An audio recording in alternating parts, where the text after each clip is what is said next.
Welcome to Tell Me More, the audiobook show where we squeeze an entire book into a 5-minute smoothie of wisdom, wit, and just a dash of sarcasm. Because who has time to read when your attention span is shorter than a TikTok dance? Whether it's self-help, sci-fi, or that one classic you pretended to read in school, we break it down, shake it up, and serve it to you with zero spoilers and plenty of sass. Think of us as your book club's cooler, more rebellious cousin. The one who skimmed the book, made a meme about it, and still had the hottest take. And hey, if you're enjoying this chaos disguised as culture, smash that follow button on all the socials. We are talking about Instagram, TikTok, Twitter, MySpace. Okay, not MySpace, but Tell Me More everywhere else. Follow us or risk some like you have never heard of that book. Now buckle up, Brainiac. Your 5-minute literary roller coaster is about to begin. This is Tell Me More. Welcome to What I Talk About When I Talk About Running by Haruki Murakami. Over the next 5 minutes, we will lace up our shoes and traverse both streets and memories, exploring how long-distance running became the runner's lance against time, both in the body and in the mind. Let these reflections guide your breath, pace your heartbeat, and inspire your own journey. Introduction: The Runner's Life. Murakami began running in his early 30s, after closing one chapter of life to open another. Writing, he discovered demanded solitude, but so did running. In every stride, he found clarity. In every mile, a metaphor for creativity's endurance.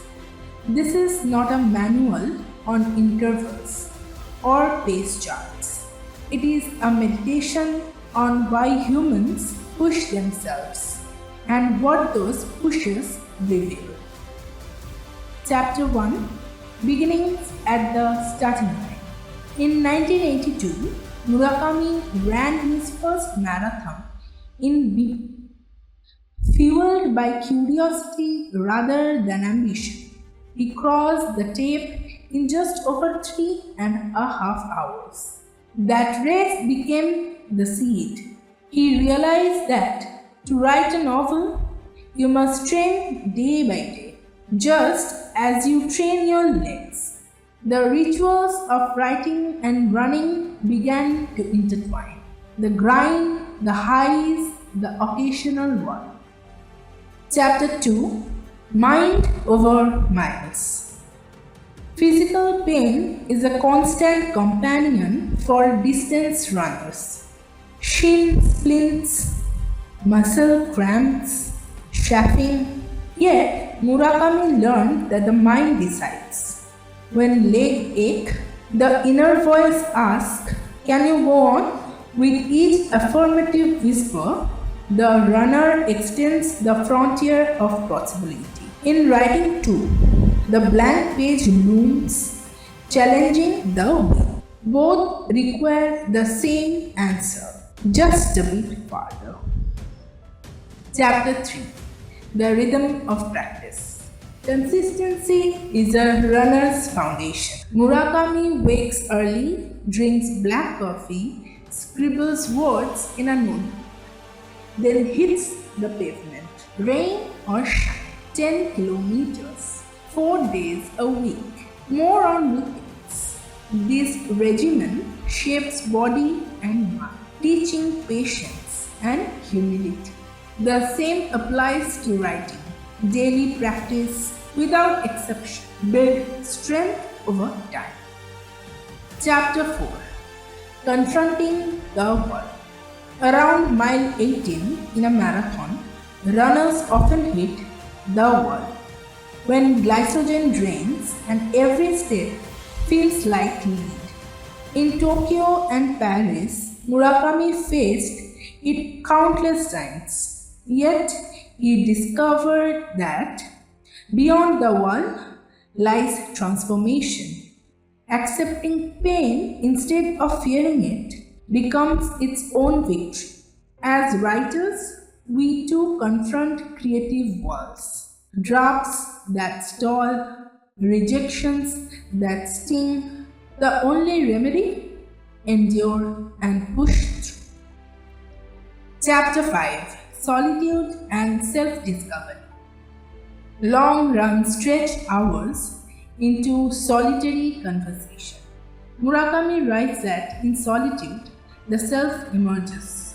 The runner's breathing syncs with thoughts, memories, and dreams. He traverses neighborhoods and inner landscapes alike, pondering ages, goals, marriage, and mortality. Running uncovers truths buried under daily noise, and writing captures them on the page. Chapter 6: Balancing Life's Distances. Murakami balances writing and running with a publisher's demands and family life. Travel tours interrupt training, injuries enforce rest, yet he treats setbacks as lessons. A ruptured Achilles tendon became a reminder that even the strongest body can falter, highlighting the importance of listening to nuances limits. In life's marathon, there are intervals of sprinting and walking, of pushing and healing. Chapter 7: Beyond the Finish Line. In 2005, Murakami completed the New York City Marathon. Crossing that final bridge, he looked not for a medal, but for the quiet satisfaction of completing what he has started. Running, he learned, is its own reward, and writing too finds meaning in the process. Whether you aim for a personal best or a publishable draft, the act itself transforms you. What I talk about when I talk about running is a tribute to the human spirit's resilience. It reminds us every morning run is a lesson in persistence. Every page written is a testament to vision. Through breathe and beat, we shape our lives, one footfall, one word at a time. Pain is inevitable. Suffering is optional. Thank you for joining this 5 minutes odyssey across Haruki Murakami's reflections on running, writing, and life itself. May your next mile and your next chapter be rich with discovery. And that, my friends, was your 5-minute crash course in literary greatness. You just became 37% smarter without even cracking a spine. You're welcome. If your brain enjoyed that snack side story time, imagine what it's like being subscribed to. Tell me more. You will never need to lie about reading again. Follow us everywhere: TikTok, Instagram, Twitter. Hey, if you see a pigeon flying with a QR code, that's probably us too. It is at Tell Me More on all the socials. Because we are modern, mildly unhinged, and fully committed to making you sound way smarter than you actually are.